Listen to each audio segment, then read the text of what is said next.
Հարց կտա Էդգար Ղազարյան, համեցեք։ Մեծ ուշադրությամբ կարդացել եմ ներկայացված ծրագիրը,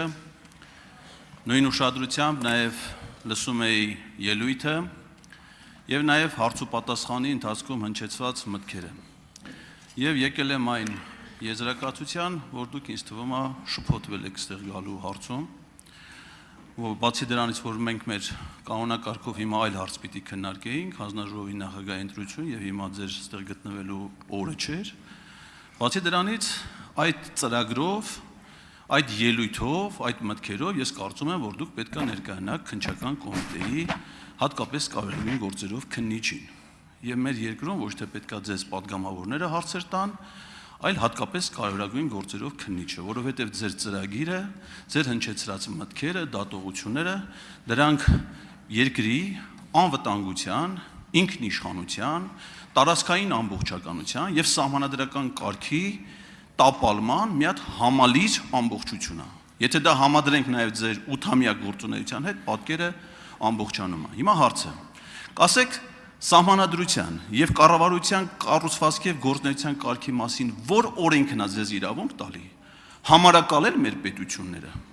խոսել ինչ-որ երրորդ հանրապետություն տապալելու, չորրորդ հանրապետություն ստեղծելու մասին, կամ իրականացնել այն նպատակները, որոնք դուք նպատակրել եք 61-րդ էջում ծրագրի, միջամտել կրոնական կազմակերպության ներքին կանոնական խնդիրներին, Սահմանադրության եւ օրենքի որ հոդվածն է, խնդրում եմ վկայակոչեք հոդվածը եւ դրա նկարագրությունը, որը իրավունք է տալի ձեզ որպես հանրային ծառայողի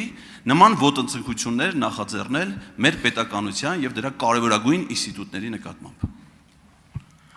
Շնորհակալ եմ հարցի համար, նախ եթե շփոթվածության մասին խոսենք, կարծում եմ ձեր մասին պիտի խոսենք, որովհետև ինչքան հասկացա դեռ չեք կողմնորոշվել դահլիճի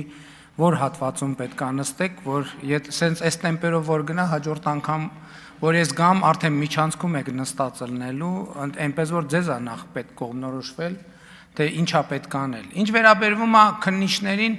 ես գիտեք քննիչների հարցերին պատասխանել եմ, ավելին ես քննիչ հանձնաժողովի հարցերին եմ պատասխանել, ավելին ես բարձրագույն քննիչների քննիչի հարցին եմ պատասխանել, որը է Հայաստանի Հանրապետության ժողովուրդը, եւ այս ընթացքում ոչ մի վարքյան չեմ դադարել այդ հարցերին պատասխանելուց։ Ինչ վերաբերվում է ինչին, ով որտեղ երբ է իրավունք տալիս, դա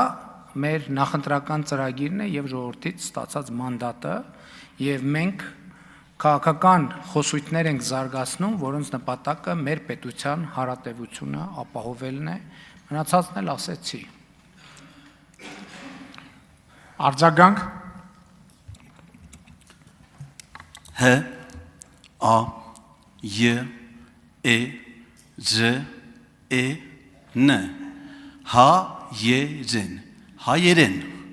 Ես իհարկե գիտեմ, որ դուք ֆրանկաֆոն եք եւ փայլուն տիրապետում եք նաեւ անգլերենի եւ ռուսերենի իջևանյան բարբառներին, բայց իմ հարցը հայերեն էր, որպեսզի դուք ասեք, թե մեր սահմանադրության եւ օրենքների որ դրույթների հիման վրա եք մշակում ձեր ծրագրերը եւ ով է ձեզ իրավունք տվել կործանելու հայկական պետականությունը եւ ով է իրավունք տվել ձեզ համարակալելու մեր պետությունը, որը համար չունի, այլ ունի անուն։ Այդ անվանումը Հայաստանի Հանրապետություն, մեր պետությունը ստացել է 1990 թվականի օգոստոսի 23-ի անկախության հռչակագրով, որը այս տարի նաև պետական խորհրդանիշների տոն էր, որի կապակցությամբ դուք ոնց որ թե նույնիսկ համարձակություն չունեցաք ուղերձղելու։ Սահմանադրությունը վարչապետին տալիս է լիազորություն սահմանել կառավարության գործունեության հիմնական ուղղությունները։ Եվ եթե տրամաբանությամբ ուրեմն նախ դուք պետք է ասեք, թե նախորդի շրջանում սահմանադրության որ կետի համաձայն է օգտագործվել երրորդ հանրապետություն խոսույթը։ Այդ թվում դուք, այդ թվում ձեր քաղաքական ուժերի ներկայացուցիչները։ Այդ սահմանադրության այդ որ կետով, եթե որևէ քաղաքական կուսակցություն կամ որևէ падգամավոր ունի իրավունք Հայաստանի Հանրապետությունը երրորդ հանրապետություն անվանել, առավել եւս վարչապետը եւ կառավարող մեծամասնությունը, որը ժողովրդից մանդատ է ստացել, իրավունք ունի 4-րդ հանրապետություն անվանել։ Այսինքն, այս այն դեպքն է, որ ասում է ձեր